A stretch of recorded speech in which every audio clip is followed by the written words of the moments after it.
Hey class, welcome to summer school. Um, my name is Dr. Josh Masters. Professor Masters is also fine when you're writing emails to me. Um, and I just want to provide a very brief introduction to the class, some of my grading practices in terms of what I expect from you and what you need to do to get an A in the class, because this is a class that everyone has an opportunity to get an A in. And I'll kind of briefly explain. You've been able to look at the syllabus online, and I can kind of briefly explain some of the policies and practices of the course. So first of all, I will be trying to post about 2 videos a week. They will contain information, lecture, material that will all be useful when it comes to writing your final exam for the class. Well, we can put the paper on the back burner for now. You guys are going to be writing that in stages. And all those writing assignments, you see these mountain of notes, which I will also explain. They will all be part of a final paper that you write, or at least 2 of the 5 that I'm going to assign. The most important thing you need to do for this class, I'm shaking my finger now, which means it's serious, is to do the reading and to do it on time. If you do that, 30% of your grade should be the easiest A you've ever gotten, because my reading quizzes essentially test you on the question, did you read every single page that was assigned for the reading this week, or for that day? We're going to be reading about a novel a week in here. And the questions are very short answer. They are about specific details. They're not little essay questions or anything like that, unless I ask for a sentence or two. And there's always a bonus question. And this week's, I think the bonus question on the first quiz is from the reading. Your bonus question for your second quiz is going to be the name of my twin orange cats, which I'll get to at the end of this video, or towards the end. So if you try and fast forward ahead, you might miss it. But I'll try, and some of these quizzes will have, some of these video lectures will have quizzes attached to them. This one just has a bonus question for your next quiz. So if you do the reading and you take the quizzes on time, you can't really do much worse than a B in the class. And if you also get all of your writing assignments done, the short ones, we'll work about the essay later, that's another 20%. So you can lock in totally objectively. It doesn't have anything to do with whether I think your answers on the writing assignments are smart or silly or weird or whatever. As long as you follow the template instructions, and I give a really detailed instructions on what I expect to see in those writing assignments, you can guarantee that 50% of your grade is a straight 50% A+. Even if you wrote a C exam and a C paper, at worst that would still be a B for the class. I love to give A's, especially in the summer. I don't know, I'm just generally cheery in the summer. I'm sitting out here on my front porch, which is my favorite room in my little house. I live in East Atlanta Village, which is kind of a hipster, grunge, concert venues, tattoo parlors, bars, restaurants, that kind of a place.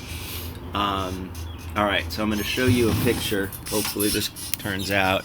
This is one of my goofy sleeping orange boys. I have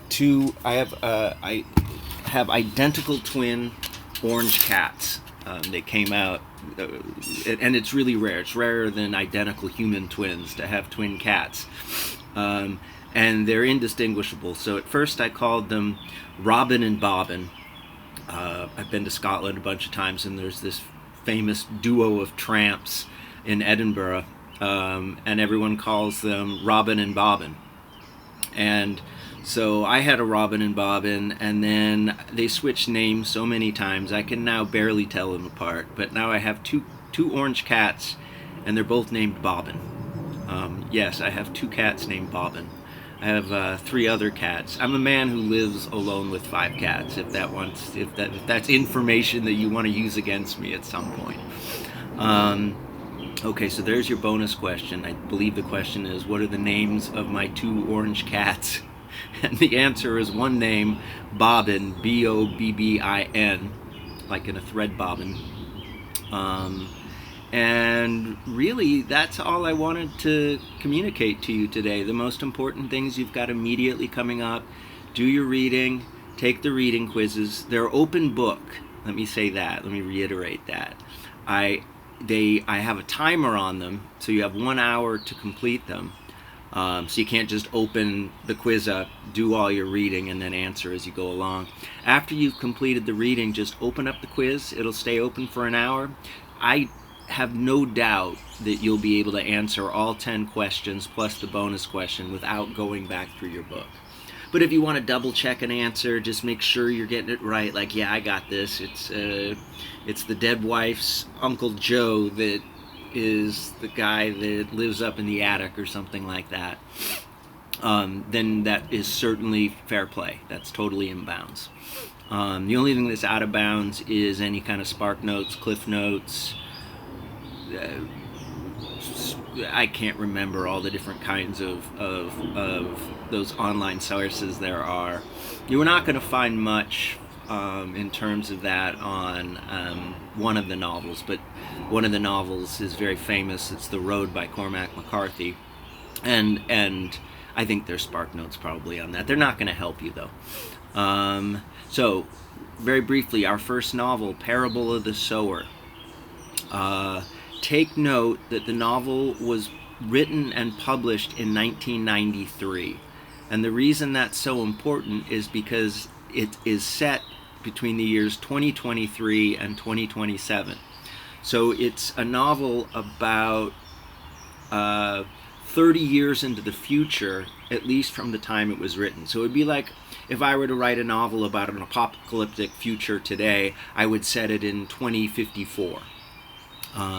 So keep that in mind. When I first read the novel 30 years ago, it was like, my goodness, is this what the future is going to look like? This dystopian hellscape. And now I look around me and I'm like, wow, she got some things really, really right in terms of climate change, in terms of sort of privatization of certain kinds of services that always used to be public, like the police and the fire department. But it's a sort of visionary, it's not a science fiction novel so much as it's a post-apocalyptic novel. What does the world look like when things are falling apart? And that is our topic for the semester, the post-apocalyptic novel and film. What does the world look like when everything's falling apart? And that's one of our big questions. And why are we so interested in it? When I was, 30 years ago, there weren't very many sort of apocalyptic narratives. There were a few, a couple a year, the Terminator, things like that.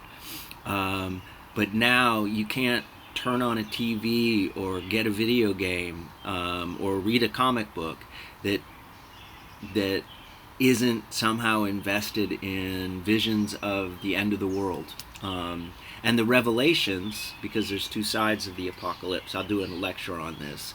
2 sides of the apocalypse, that of something ending, but something being revealed through the representation of that ending. So that's the big topic stuff. I wanted to do more policy and practices for today. My 2 of my cats are named Bob, and I'm sure the names of my other 3 will also come into play at some time this semester. Welcome to the class. Welcome to my porch. I'll try and do my video lectures from here. It's a comfortable space.